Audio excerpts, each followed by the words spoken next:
What's up, everyone, and welcome to another Sales Hacker webinar.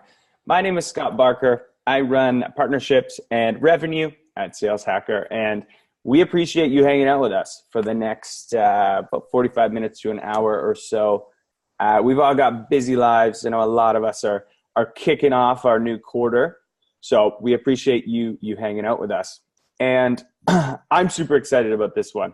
I'm lucky enough to moderate a lot of really cool presentations and thought leadership pieces, but this one in particular, I've actually kind of seen a form of this. These two gentlemen, who I'll introduce very shortly, did a version of this presentation at Unleash 2019.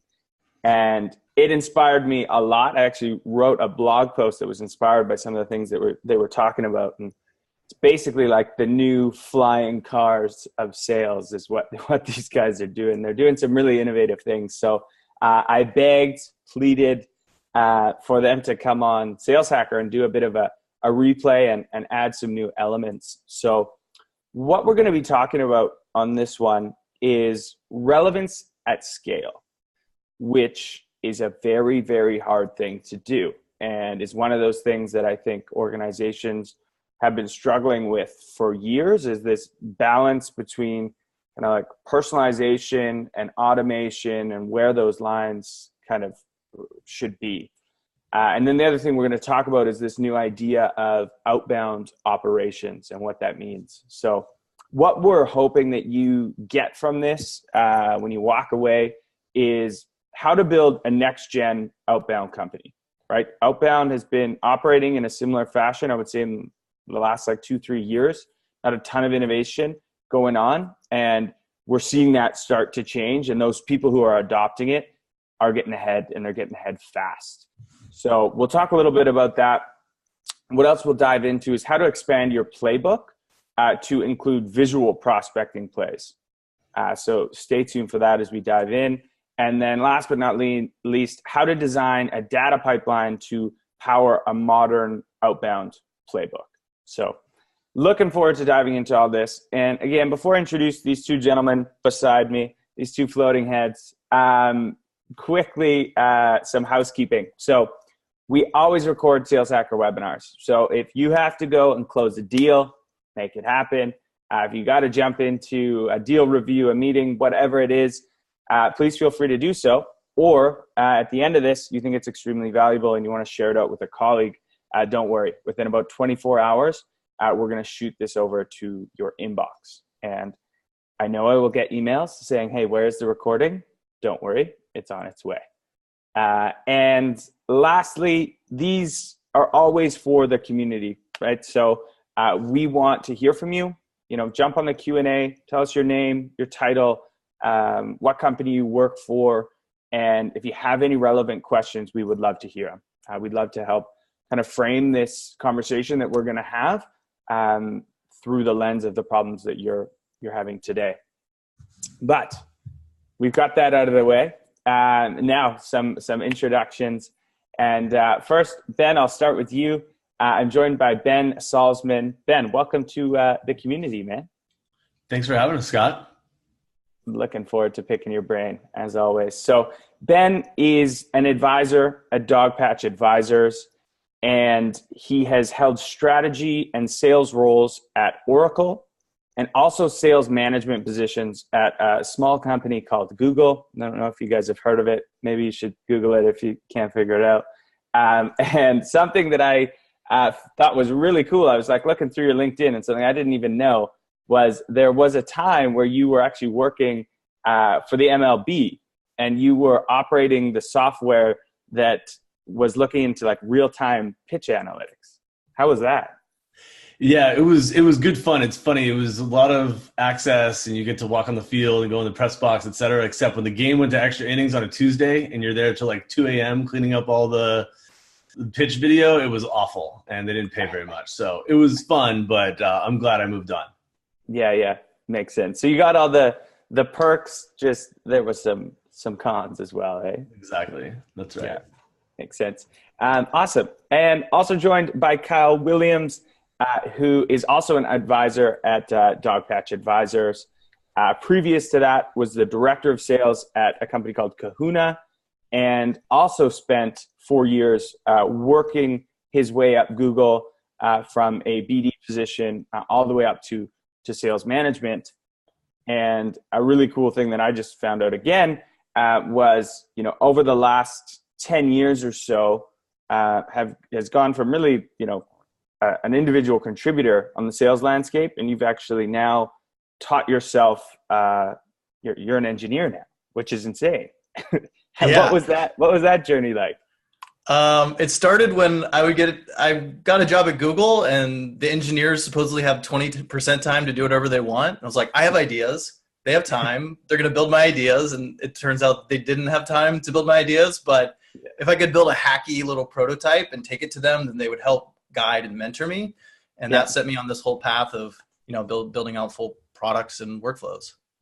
That's so cool. So you basically just bug your engineers and be like, hey, I got this idea. I think we can operationalize it. And then you just started picking up things as they would build it. And then you just cut out the middleman eventually and was just like, I can build this myself. Yeah, I would say I worked all night on this, and they'd say I could do that in 5 lines in 10 minutes and then help me make it better. That's cool. Okay. Well, there's probably a lot of things that I spend a lot of time on that you could probably do in 5 minutes. So maybe I need to learn a few things. Okay, that's awesome. Okay, let's, without further ado, I'm going to hand the reins over. Let's get this rolling, because I know we have a ton of meaty content to get through. And I know we've only got the hour, so let's make it happen. Let's do it. Awesome. Yeah, thanks, Scott. We're really excited to be on here, and thanks to Sales Hacker and the whole outreach team for welcoming us on. Today, we're really excited to share a bunch of our views on what we think of as relevant insights at scale and how this manifests itself at some of the fastest growing companies in tech. So let's jump in. Kyle, if you go to the next slide.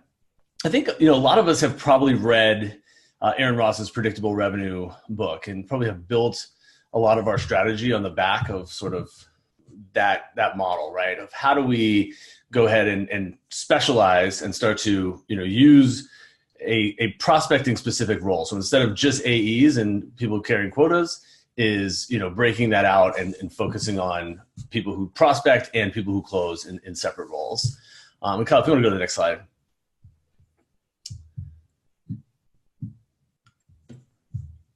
Cool. Yeah. And so I'm not seeing it, but yeah. So what slide, Kyle? What are you on here? The year 2. Cool. Yeah. I can't see it either, Kyle, actually. Let's try to restart it. Is that updating?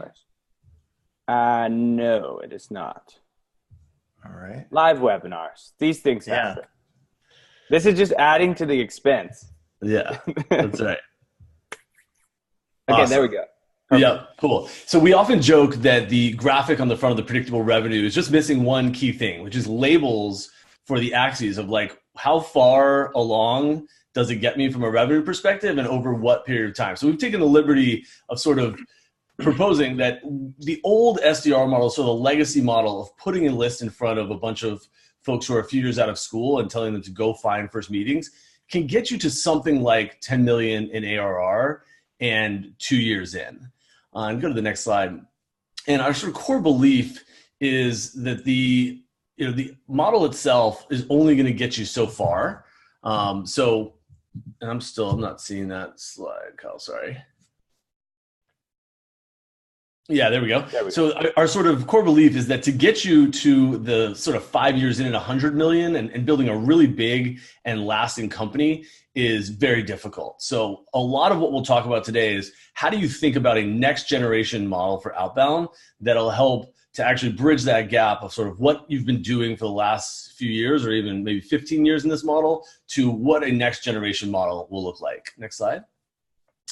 Battery Ventures actually had a really interesting post, which basically the thesis was that the trajectory for a lot of the companies that break out and become big, sort of lasting landmark companies, and you can see the names here at the bottom, they all actually had a relatively similar trajectory. And that trajectory basically, if you look at the sort of revenue multiples down below, is very similar. And you can see the line here, or the slope here. It's triple, triple, double, double, double. And what that means is you sort of triple revenue 2 years in a row and then double it 3 years in a row after that. And if you go to the next slide, I think a lot of what we'll talk about is, as you are trying to go from, let's call it 1 million to 3 million and 3 million to 9 million, those jumps are, very difficult. And I think a lot of us are probably putting out blood, sweat, and tears to get there right now. But doubling revenue when you're at 10 million, 20 million, 40 million is actually much more difficult. And our thesis here is that a new model is actually required and a new level of scale is required to actually get those multiples to keep happening as the company grows. So if you go to the next slide, I think what you'll see us talk about a lot today is another cycle of specialization. So specialization has been driving the economy for 100 years, right? The difference here is that, instead of just an SDR team focused on prospecting, well, what our model sort of supposes is that it's about SDRs standing on the shoulders of a centralized function, something that we call Outbound Ops. And that's all around having a team that's specifically focused on sort of creating this data pipeline, normalizing all this data, and having SDRs to really get leverage instead of spending time in data. Go to the next slide. So there's a couple of key themes that we see when we first start talking to companies, and these are true for about 95% of the companies that we talk to. I'll go to the next slide. The first theme is that we see a lot of teams that are pulled to the ends of the spectrum on manual or scale. So if we go to the next slide, a lot of times we'll see companies taking data, passing it through a human's brain, out through their fingertips, and into outbound messages. So these messages can be good. They can be relevant depending on the writing quality of the rep, the wherewithal, understanding of the prospect's world, right? Product market fit. There's a bunch of things that sort of determine how good these manual messages can be. But as we go to the next slide, you'll see, often you'll end up at somewhat high relevance, but really low scale. So the net results don't tend to be there. The other end of the spectrum that we see is people taking a list of prospects with similar attributes and trying to find sort of the line of best fit, or how can I write a message that matches the list. And as hard as we try, and we sort of go through this motion of trying to make it personalized, after all of the data work and sort of thinking through how does this end up, fitting all of these prospects, we tend to end up at high first name, we think we can help company name template. And that can work if the template is really good, but prospects have sort of sixth sense about this and can just feel it. Like, this wasn't just for me. This message could have gone to anyone in a list. And so as you might imagine, you sort of get pulled to the other end of the spectrum. So if you go to the next slide, we're sort of very high on the scale axis here, but very low on relevance. And again, not getting to the net results that we want.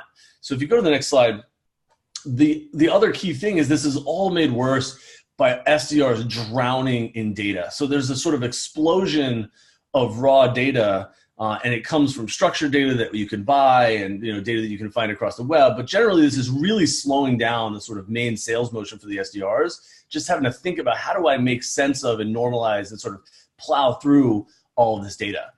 So go to the next slide. The other key challenge or the key theme that we see when we first start talking to companies is conflating the concept of personalization and relevance. And I think often we use these interchangeably, and I think Kyle and I would contend that they're actually very different things and lead to very different outcomes in the sort of outbound world. So if you go to the next slide, what we find is a lot of times we find teams that are sort of just trying to dress up their sales motion to kind of prove that a human was involved, right? It's like the CAPTCHA code that you get when you're on an e-commerce website, sort of, I am not a robot.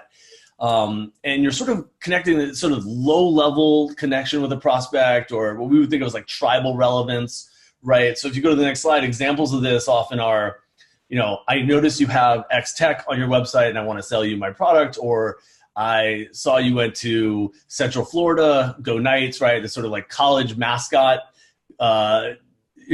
comment has become the fallback of choice if you have nothing really relevant to say. And then, of course, there are all the tricks and sort of things that people do to fool prospects, which, of course, is not something people should spend time on where it is human, right, to say that we just had a meeting and, re-forward.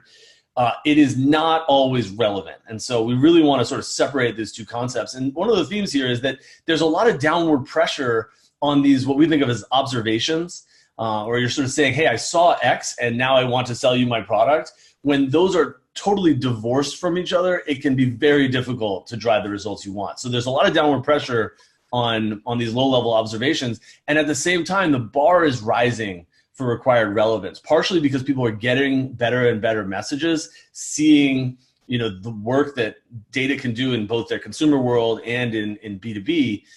So if you go to the next slide, our thesis is all around how do we get from observations to insights. And we would think of insights as taking more than one piece of information, combining it, and creating something net new, right? And this is what humans tend to be really good at, is sort of processing and getting to the second order effects of like, what does this mean and how does this change your world? One thing we won't spend much time talking about today, but I think there's this sort of new world of relevant automation that is emerging, in that people don't care as much if it's automated as long as it's super relevant. So some of these things we'll show during the customer examples.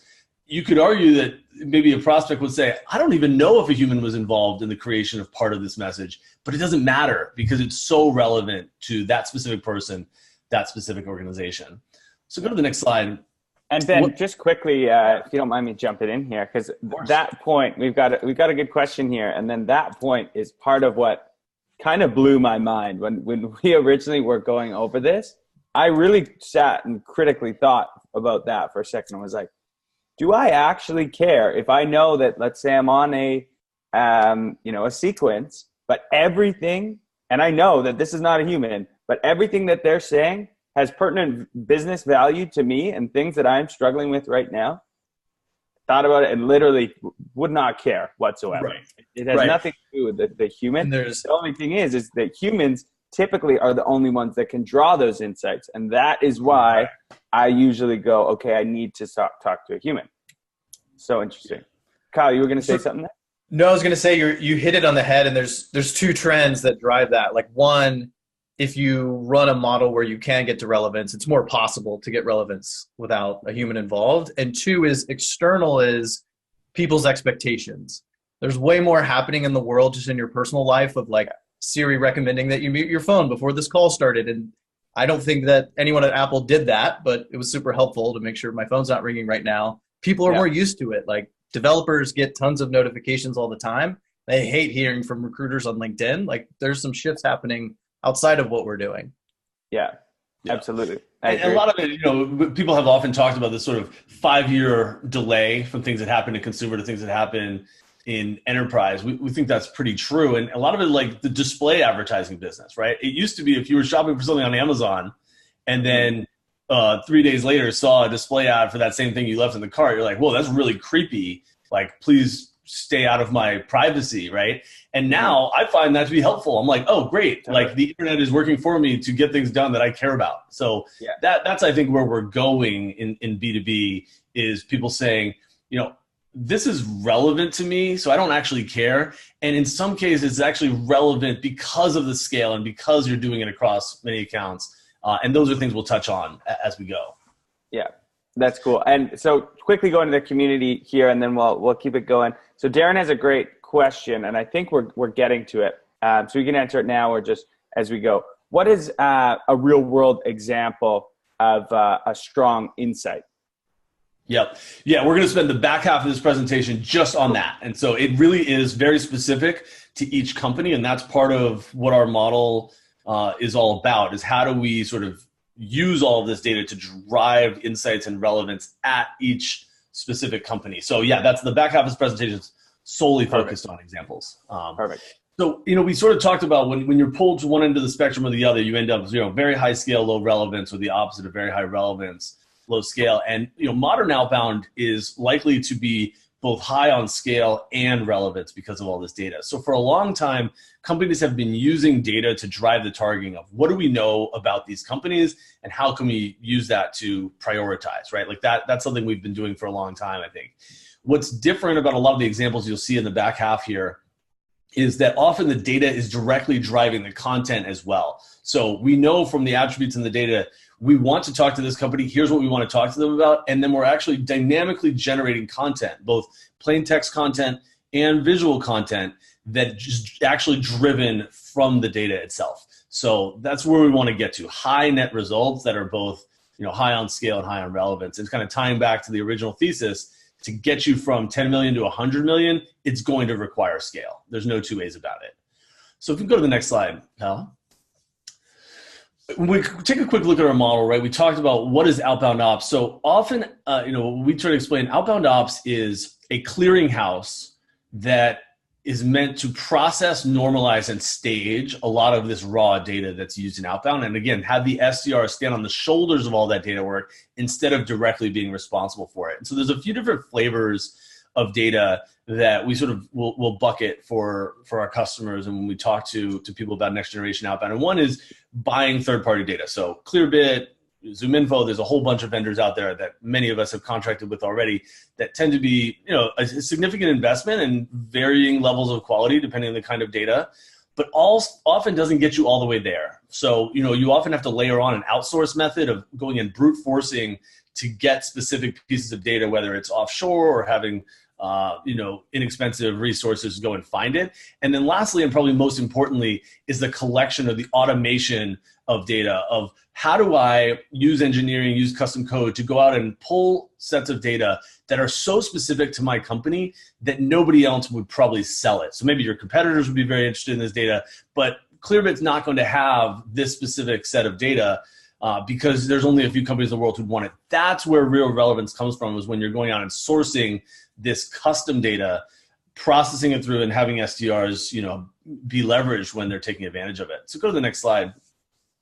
When we look at the sort of specialization of the model, we would break it into sort of 5 main parts. And so instead of the SDR being responsible for all 5 of these sort of sections of the model, we sort of break out again, how do we get people focused on what they're good at, get ops and sort of engineering resources focused on the data wrangling, the data normalization, and get SDRs to move up the value chain and be really focused on the things that humans are really good at. So thinking of campaign concepts together with the outbound ops function, opening hooks, custom copy, placing calls, social. These are all the things that are very human tasks, and get SDRs out of the business of the non-human tasks. So if you go to the next slide, we'll sort of really quickly look at planning and design and targeting. And so when we talk about targeting, is who are the customers we're going after? What do we know about them? So a very large payments company actually had us run an analysis across a lot of the top data vendors to say, which data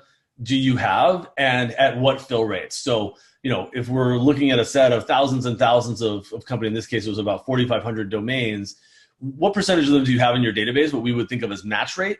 And then, which of the attributes do you have for every company? And we think of that as fill rate. And so as you can see, if you go out and buy 1 or 2 vendors, and if you can go to the next slide, you're probably going to get to only some subset of the truth, right? So this is actually an analysis to say, if you bought the top vendor in the analysis, bought the top 2, bought the top 3, how far along would you get? And so you can see, you're only going to get contact data at 62% of the companies that we tested, even if you've gone out and spent $150,000 on data across the top 3 vendors. So again, it is going to require a manual effort and an automated effort to fill in some of these gaps and to actually get you something closer to ground truth.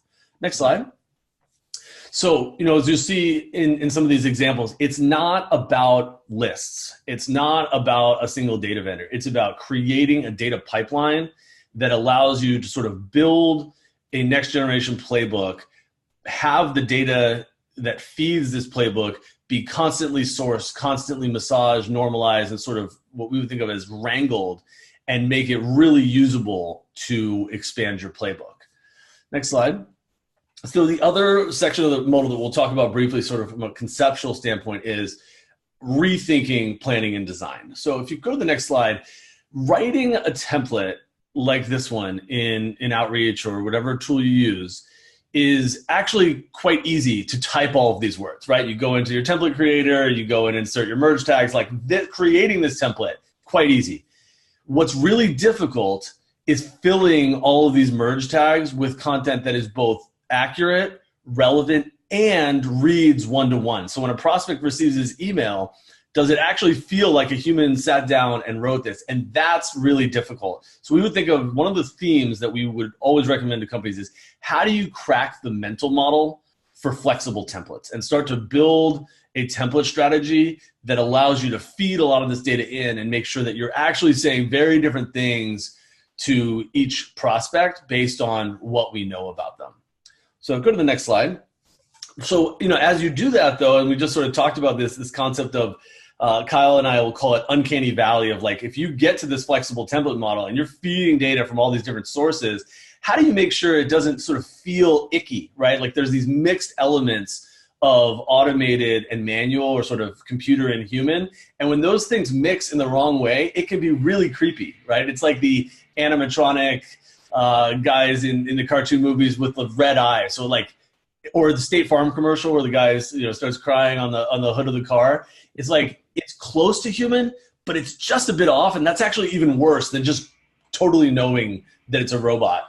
So go to the next slide. The way that we would think about addressing that is try to mine your organization for a lot of the best things that are happening today in sales and CS anyway. So how do you end up spending time with your best sales leader, your best CS person to pull forward a lot of the nuggets or the insights that are like, this is the core of why our technology or whatever we're selling is valuable. So if you go to the next slide, a few of those ways, one of the main ways to get there is sort of flipping the model for creating content on its head. Often we see companies go in the sort of 1, 2, 3, 4 order of first creating templates, then plugging them into a sequence, then adding prospects, and then at that point, starting to think about, okay, how am I going to customize my content within this model? So if you go to the next slide, what we would actually suggest is that you flip this totally on its head. So instead of sort of starting at scale and getting to manual, is go from manual to scale. And we would call that the sort of manual to scale loop, where you're writing a template or a message for a single individual at a single company and finding out how does that break when we apply it to different personas at the same company or a different company and a different persona altogether. So there's a few strategies, if we go to the next slide, of how to actually get there. What we'll talk about is sort of different flavors of ways to populate content or these merge tags. The top one, replace, is one that we all know and love, right? It's hi first name, hi Scott, I noticed you guys are doing awesome stuff at Sales Hacker, where you're taking a piece of structured data and directly replacing the merge tag. Makes sense. We're all doing it today. There's lots of data out there to do that. That's not fooling that many people today, right? Like I think a lot of us know that can be automated. What's more impactful and what we're going to focus on a lot in the customer examples today are what we would think of as proxy, where you're taking a piece of information and potentially transforming that data or sort of getting to the second order effects of what does this data mean? So instead of saying, hey, I noticed you have X tech installed, is doing an analysis of their entire tech stack, taking stock in, what's the culture of this company? Are they using a lot of modern tools like Segment and Optimizely and different developer tools that tells us something about how progressive they are and maybe treat them differently because of that? So instead of just taking the direct piece of data, is getting to what does it mean? And then even more powerful, and what's really difficult, and we'll show a few examples of today, is what we would think of as insights. So how do I take more than one piece of data and get to something net new? So, I saw you have a modern tech stack and recently opened an office in EMEA and rolled out a new marketing automation system. There's a whole bunch of challenges that are created when all three of those things are present. And again, SDRs can do this for a single account one at a time, but it tends not to scale when this sort of data wrangling challenge is left in the hands of the SDR. So a new model is required to sort of process all of this data and get to these insights. Next slide. So we're going to spend a lot of time in the demos. Kyle's going to kind of take the lead on showing some of these customer examples, and we'll actually show you a lot of sort of what happens behind the scenes to produce it. And it's really across these two sections of sort of sourcing and scrubbing this data, as well as generating custom content that's actually dynamic for each prospect. So just one more zoom out and looking at the model. Again, we're going to focus on a lot of the plays that you'll see Kyle walk through today. It's not that they're not possible to send to a single prospect, by a single SDR. It's that it's very difficult to do them at scale. And so what a lot of these will show is sort of this, as mentioned earlier, of getting to relevance because of scale, not in spite of it, and how this new model enables a lot of that. So Kyle, I'll throw it over to you to walk through some of the customer examples. Awesome. So I'll jump into, we're going to talk through 3 actual client examples that we ran, and we sifted through the ones that really hone in on this, things that are probably happening in your organization today. So the actual example itself may not apply to anyone on the call today, but the way that we get there, and we'll take you on that journey to say, what are the questions we ask? Who are the people we talk to? What are the things we observed that then allow us to apply the methodology to get to certain results and outcomes? So we'll do these one by one. On the first is we met with May Habib, who's the CEO of Cordoba, and one of their core products is around language translation workflow. So you've got a website, you've got an app, your Visa, your Marriott, and you want to be able to localize and make sure that users in other countries can read your app in their own language. And we didn't know this before we met with May, but it's actually very complicated, right? You've got not just what do we want it to say and just running it through Google Translate, you've got the marketing team has to sign off on your top brand message for the quarter, and does it actually translate into that language? You've got the engineers who actually have to take all those text strings and translate them. You've got your designers, and they're sitting in Sketch or Photoshop, and all that workflow ends up being really, really complicated to run. So the first thing we did on this concept of what's happening manually today is they're really early in their outbound. So May was actually writing a lot of the opening hooks herself. And they were getting great results because May has this extreme context on the market, business acumen. She's building the company. So it was really easy for her to look at someone's LinkedIn profile and come up with something hyper relevant. But it was really not ideal because the CEO is doing this one by one. So very low throughput, even though we're getting good one-to-one results. It was actually hard to automate, right? Like, how do we take everything in the CEO's brain and directly replicate it? So we sat down with their AEs and started to listen what happens on that first call and how are they preparing. And when we met with their best AE, we found this pattern that showed up at the beginning of most of her discovery calls, which is that she would say, hey, prospect, I noticed that you have a lot of people coming to your site from this country, but you don't have that language supported. Like, how are you thinking about tapping into that market? And so we took a step back and said, wait, what's going on here? Because it always opened the conversation, because we weren't talking about language translation. We were talking about a new market opportunity, revenue, and improving their business. And so she walked us through what she was doing is she would go to SimilarWeb, or you could use Alexa.com, and looking at what are the regional traffic trends for that given company. And then she'd go to the App Store and look at what languages did they support. And if there was a mismatch of they don't support this language, but there's a lot of traffic, then I'm going to use that as my first question. So that manual effort that was worth her spending all the time to do the research because it paid off enough for first calls, it was worth her doing. As we said, wait a minute, that's a data problem. So the first thing we did was we wrote a little bot that went to the App Store to crawl the top 10,000 apps and just extracted that, which languages are supported by this particular app. And then we would look at their website. And this is a view of our toolkit that automates a lot of the base level data work that Ben was talking about. And we also put in custom functions for clients that address their specific needs on these types of questions. And what we did is we said, let's pull out the top countries where they're getting traffic. And then what we could do is actually turn that into where's the mismatch? What's the formula that says if they have a certain percentage of traffic, what is the language associated with that region? And then what are the languages they support? And if there was a missing language, then we would say, hey, we notice you don't support this language, but you have a lot of interest. And because we did this at scale, it also uncovered new insights that the AE wasn't even using. Like, what about the companies where they support 12 languages? Well, now they have a workflow problem. They're already doing it, but every time it changes, now they have a multiplier for every single region.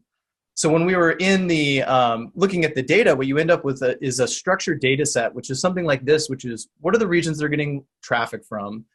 What are the different languages associated? Like, what's the percentage, the latent need from a given region?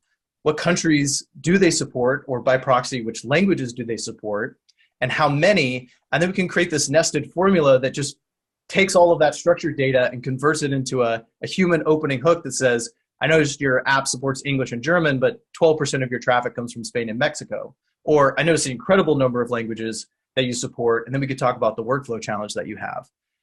So the best part about this is we can take that insight, right? We're taking multiple parts of data, we're combining it together, we come up with this unique insight.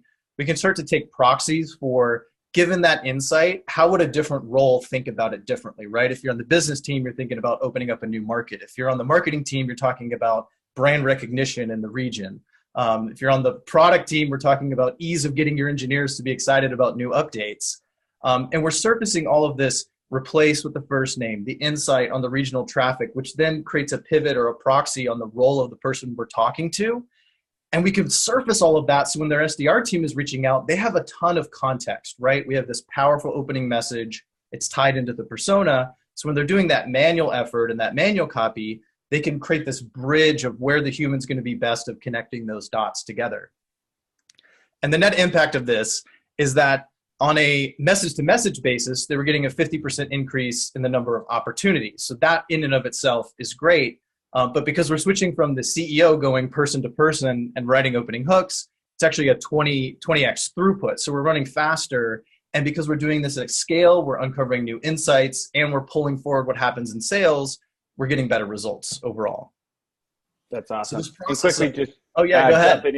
Jumping in because we got a great question here.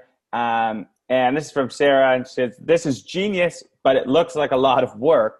Would you suggest this is this a full-time role is basically the question. Like, do you need someone, let's call them in outbound operations, and is it a full-time role? Yeah, so, and Ben jump in too. I think our thesis is that yes, over time, this is a role we would see. It may have, we call it outbound ops. Some companies call it something different, but this concept of saying, you need to be able to meld the best of what your company's domain expertise and what their message is when you're talking to an individual with what happens at scale. So there's a new skill set required to make those two things come together that allows the SDR team or the BDR team to sit on top of all of that work that's been done versus just asking each individual SDR, like, go learn to code, go learn to be an operations expert, go learn how to do best messaging and persuasion and reply tracking and everything. Yeah. Or throw it on the BD manager's plate who already has a billion things going on as well. Exactly. Anything to add there? Yeah, I mean, I would say she's right. It is a lot of work. And what we find is it often ends up creating more work. So it's not just removing the SDRs from a lot of the data workflow and helping, to get them focused on higher order tasks.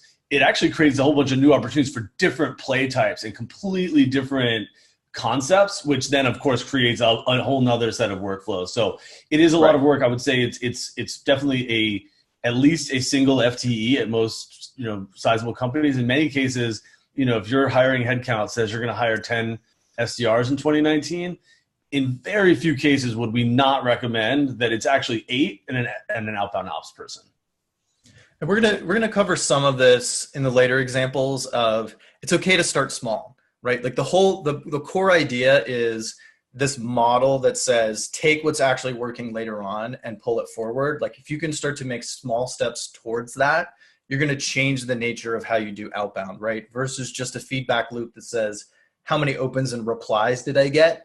Then we're creating a local maximum on just what works for outbound, and we're missing on what actually leads to revenue or in customer success leads to the upsell, the expansion, and that lifetime value. So the best ideas sit outside. And if you just start on that path, you'll see a change in how you do outbound altogether. But this is the logical conclusion in our mind. Awesome. Makes total sense. So that was basically the process for Cordoba, this manual process, taking data, plugging in humans on top of all of the data work that had been done, and we're able to get to a better scale. The next example is from Jordan, who ran demand gen, or was running demand gen at Segment. And what we did with the Segment team is we looked further in the sales cycle. So with Cordoba, we're looking at just the first call and where did the AEs spend calories prepping and how did that change how they're going to drive the call. And we went further in the sales cycle to say what happens as they're just getting before they're starting to negotiate, or you're talking about the deal terms and they've talked to the team, they've had multiple discovery calls, they have some supporters. And what we found is Segment, what they do is they take all the different data that plugs into your company. So every company has a ton of third-party providers, marketing automation tools, analytics tools. They have different users. Marketing has a marketing automation tool, and they may have their own marketing-specific analytics tool and product engineering. And that data is spread all over the place. And when you want to make a change, it's really complex because your engineering team has to go integrated into your website or your app or your Salesforce integration. So what they were doing is after they met with everyone, they'd say, here's all the tools that you have, here's all the teams that interact with them, and here's how it's going to work in the segment world, right? So they get this specific topology map of what your world looks like with segment. Now, that was going to be tricky to do at scale because we don't know what every single piece of tech inside of the company. We don't know every single team that uses those or whether they're active or not.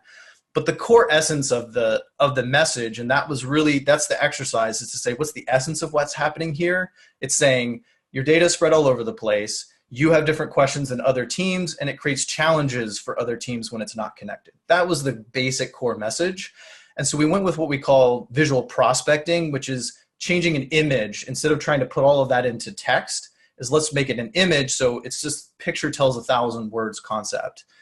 So what we ended up coming up with is this very simplified view, something that in 10 seconds, someone gets the picture that, they're seeing my website showing up in this image. They're seeing my company name show up.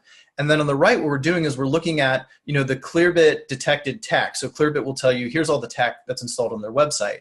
So we build this list of what's all the tech that they have installed. And then what we could do is we could actually dynamically change for each company. One, here's your site, right? Things happen, people interact with it, and then it flows through to all these tools. And if it passes through segment, you're going to get some benefits from that. So what we're doing is we're dynamically changing for each company and each person the tech that shows up on the right. Because if you're a marketing person, we're going to show all your marketing tech that's installed on your site. If you're a product person, same thing, and engineering. So you get this relevance of that's a tool I use, that's my actual site with this familiarity play, and then this insight of, oh, it's going to connect the dots between them, and then the message itself ties that together. So what we did is then we followed up afterwards and did this annotation and changed the message even further to say, here's the actions that your users are taking on your site. We dynamically changed that based on the type of company. So you're an e-commerce site, we're going to show people check out, they view items. If you're a publisher, we'll say they read articles and they subscribe. Then we show your site. And then we have this annotation on top that has the call out of a core benefit that particular persona would get, right? So if you're an engineer, you can integrate all of this in a single API, which basically means every time marketing wants to test a new tool, they're not going to call you and ask you to do it, and then you can't ship features.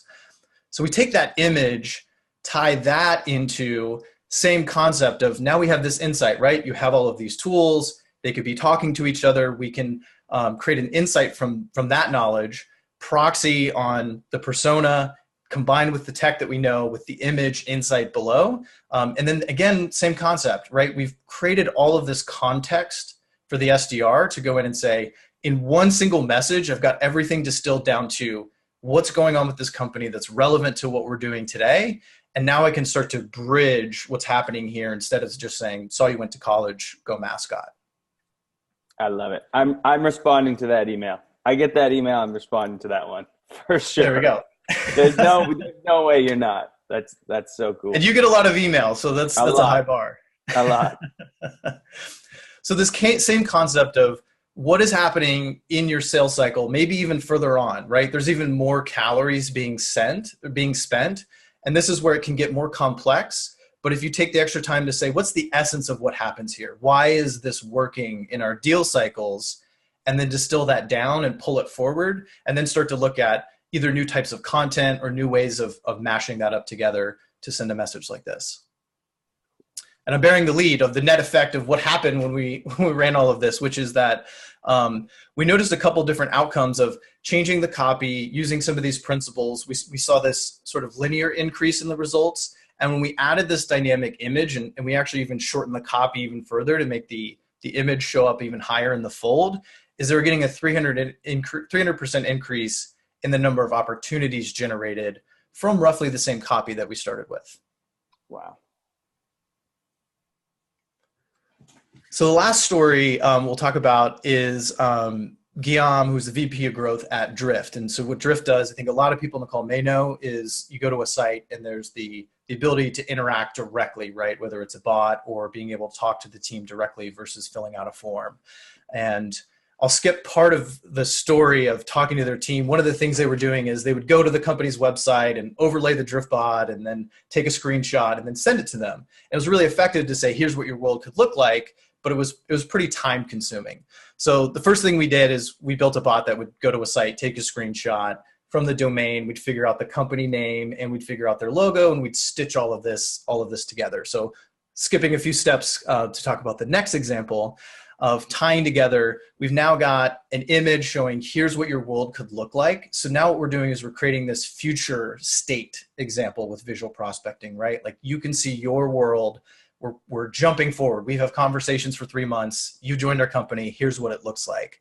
And then the same principles of being able to do dynamic reference, changing the reference dynamically. I think this is one thing a lot of us miss is a lot of us use references, but we'll just have the same 3, or we might have 12, like 3 for each vertical.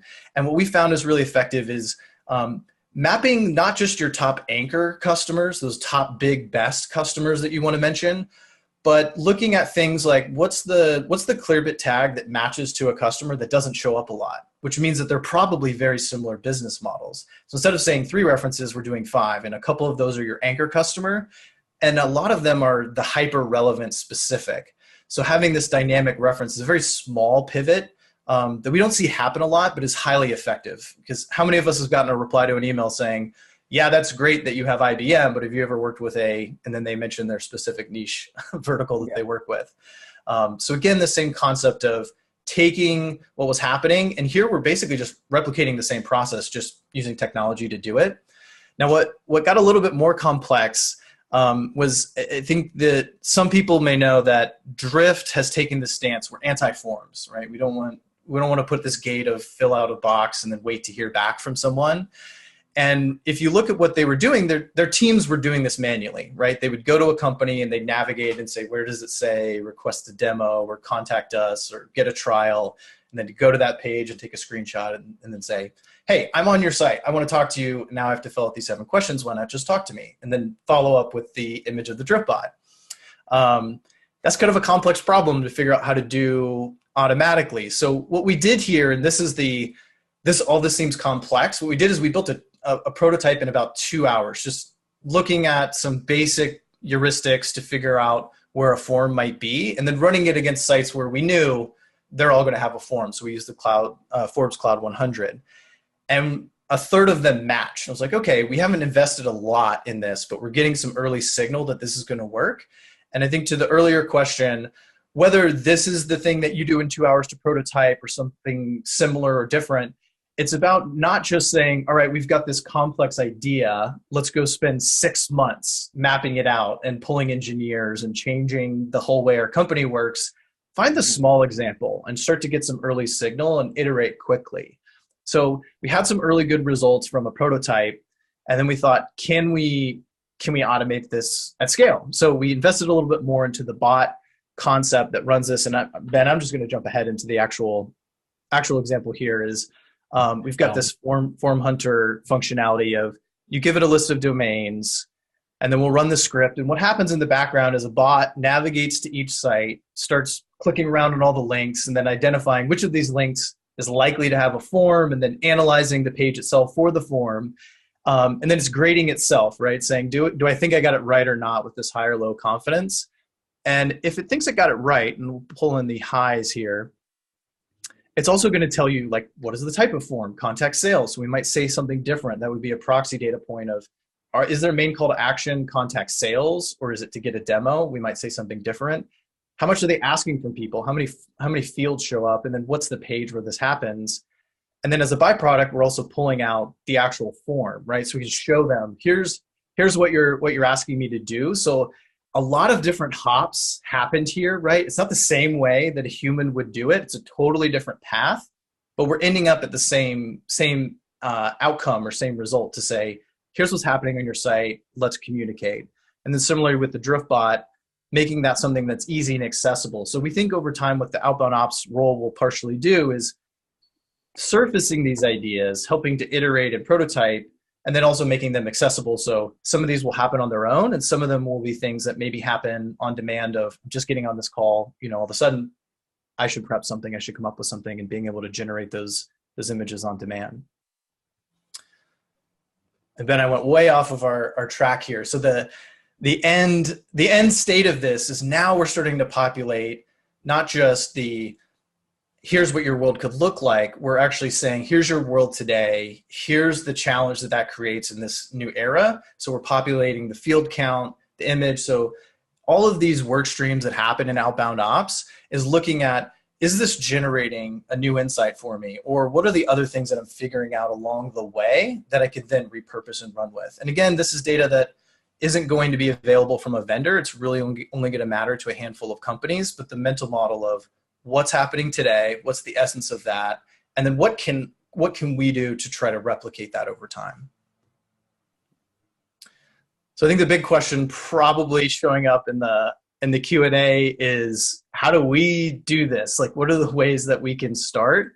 So some of them are going to be complex, right? Like there's some coding happening here. There's some custom work streams that are happening, but we do really think it starts with a few key conversations inside of your company and a few key first steps that you could start to take. So start with talking to your teams, and I'll just jump in here, right? Talk to your top sales reps, talk to your top CS reps, like the CS person who has the highest renewal rate and has the highest customer satisfaction. Like, go talk to them, see what they're presenting. How are they pulling in stakeholders?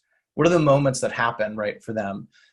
Who is the best at telling your company's story individually, and start to mine that for the patterns of what's coming up, what's going on in their head. The other thing to look for is, we call this the CEO pass down effect. And I think most sales teams have had this, where the CEO, they're at a conference or they're in the elevator with someone and someone says, hey, I'm interested in what your company does. And then all of a sudden you as the AE get an email from your CEO saying, talk to so-and-so in an hour, right? And you're like, okay, I got to get ready for this call. What does your best AE do to prepare for that call? Because that's going to be the most calories they ever spent. They're going to be most prepared for that call because they know that prospect's going to follow up with their CEO after the call. And if you look at what they do and what they research, where do they go, and then ask them, how do you think the call is going to change based on what you found out, right? This is the example of the Cordoba AE who said, if I see these two things are true, I know we're talking about a market opportunity, not just translation. So while no one can predict exactly a call, every best AE has a decision tree in their head that says, if X, Y, and Z all line up, I know we're probably heading down this path. And those are the patterns that you can mine and start to repeat. The other place you can start is going even deeper into what's happening manually today, right? Where are calories being spent? Is there a certain slide for marketing that the AEs tend to customize and make a bunch of changes to before they send it out? Or what's happening in your proposals or in the CS team, in their QBRs? Like, how are they preparing? How are they making sure that they're up-leveling the conversation? Those are usually the best opportunities to pull forward, is the manual effort that happens can be pulled forward into outbound. And then distilling it down, take down the essence of that asset, take down the essence of the manual effort, and then use the manual to scale loop to say, this is what happens manually. Can I replace it directly? Can I go find it somewhere? Can I ask someone else to do it? Or can I swap in? Or do I need to do something really heavily custom to make this happen? Which is really the last section, or second to last, rolls into the insights, right? So when your AE is doing a demo, what are the moments where prospects go, wow, or they go, aha, or that moment where they say, I've been trying to think of how to describe that for years, and you just described it better than I ever could. The aha moments, the moments where they say something out loud. And then the opposite is, what's the moment in your demo where the prospect pauses and they stop and reflect? Because that's usually the moment where you've changed their thinking a little bit, where you've gotten them to think about something in a different way. Whatever happened right before that, whether it was the new way that your company accomplishes a specific problem they've had, or a specific part of the demo, or a key question, whatever that was, is usually a great opportunity to pull something forward into your outbound. And Ben, anything to add on the insights here? No, this is all great.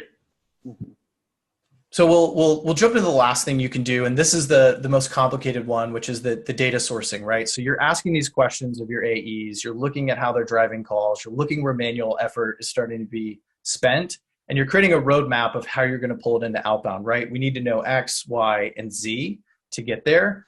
Often what you can do before you automate it is outsource it, right? So there's Mechanical Turk, Upwork has thousands of people on there to say, go research these domains. You're going to pay a little bit more on a domain on a per cost basis than fully automating, but it's a great way to rapidly prototype and figure out Are we getting the answers we expect? Are we finding the X, Y, and Z? And then do those actually work when we deploy them?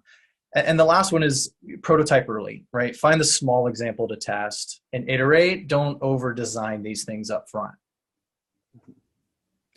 So that's it. That's our conversation. We'd love to hear questions, but we're super excited to be here, and we'll open it up.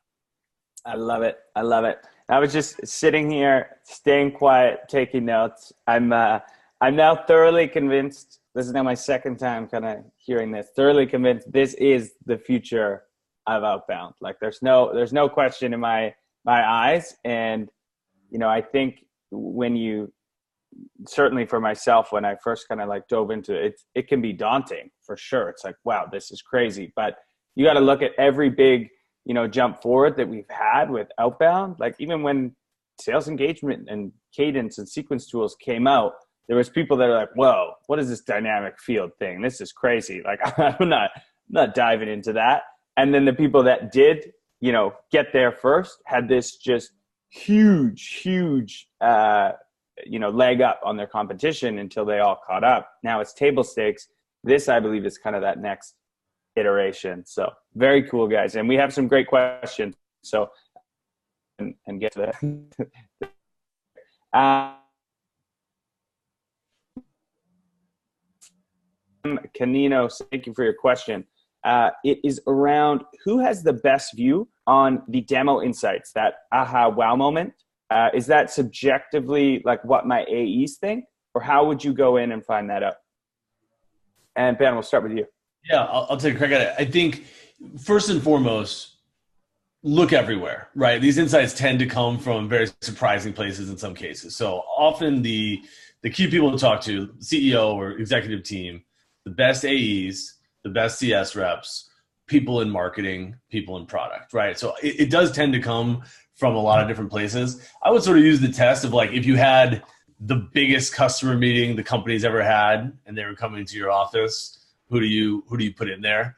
Often that's going to be the best AE, the CEO, maybe the product person all together. What we found is that it's often very surprising the way that you sort of piece these together from multiple teams. So often it's like the asset comes from marketing, but the product person talking about that asset and how it can be customized. So we would say look high and low and really do a comprehensive view. If you can interview 6 to 10 of the best, the most thoughtful people in the company, you'll probably get some great ideas. But Kyle, I'd love your thoughts as well.